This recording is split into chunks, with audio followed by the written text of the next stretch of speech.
Temos que dicir que o furtivismo é un problema serio contra o que estamos empleando todos os nosos esforzos para tratar de acabar con ele, e aproveito sempre que teño ocasión para pedir á ciudadanía que nos bote unha mão e que non adquira os produtos fora dos cauces reglamentarios. O furtivismo quizás sexa a oscuridade, ¿no? Dentro de coidar un produto, dentro de darlle valor a ese produto. O furtivismo é ser como un pequeno contrabandista, ¿no? Non se pode comprar un mochilero unha robaliza por moi boa que sea. Ti tes que comprar como tes que comprar.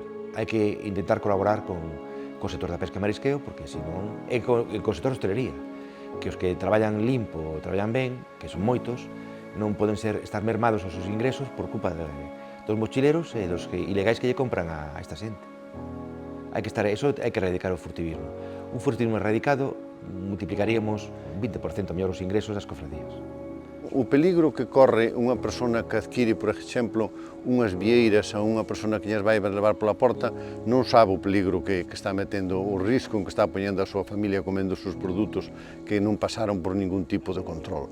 E iso é fundamental, concienciar a xente de que non só están facendo un prexuízo ao medio, un prexuízo aos profesionales que viven legalmente deso, senón que poden facer un prexuízo grave para a saúde das persoas que consumen esos produtos. E iso é unha cousa que hai que facer chegar á sociedade que eu creo que ainda non teñen claro. Ata que ese furtivismo non remate, non avanzamos demasiado.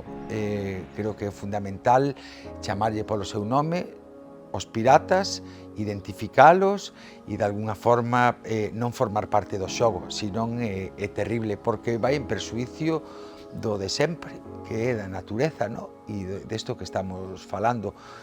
Temos que poñernos as pilas todos, pero todos, porque a veces enténdese que o furtivismo pois que non ten moito donde sair e vai coa súa bolsa a vender o que vai pescar polos restaurantes. Hai que ter moito cuidado tamén nas lonxas, tamén nos etiquetaxes, hai que empezar a ser honestos, que é do que se trata.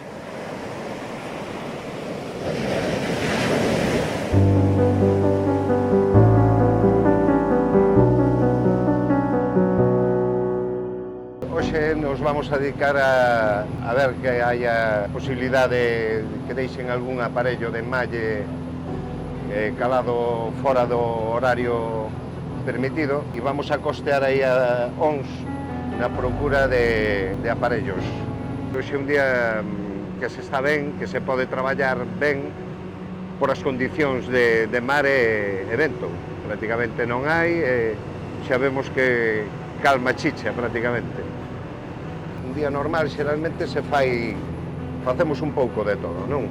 Inspección das embarcacións, donde se controlan as capturas, se comproba que acaden a talla regulamentaria de extracción e de comercialización, tamén que o arte teña as medidas regulamentarias que están estipuladas no decreto. De aquí a un momento vamos a tirar en unha zona determinada, vamos a tirar unha que lle chaman raposa, non? É dicir, un artefacto para ir rastrexando por si hai artes caladas ilegalmente. O cacharro do polvo é unha cousa que estamos loitando de forma continuada contra ele, pero os que aparecen nas playas pensan que son moitos dos que cando nós facemos un decomiso, se está a femia dentro e está ovada, o que facemos non traemos o cacharro para terra, deixamos a femia coas ovas dentro para que as críe. E cando acaba o proceso reproductivo, esos cacharros acaban aparecendo na playa. Pero retíranse cantidades grandes de cacharros todos os anos. Xa vedes que o que atopamos aquí, estes aparellos calados de forma totalmente irregular, sin identificación, nin nada, deben ser son unhas 15 pezas aproximadamente, e retirámolos para que non fagan a labor destructiva que estaban facendo ou non ter control ningún sobre a pesca que podían facer.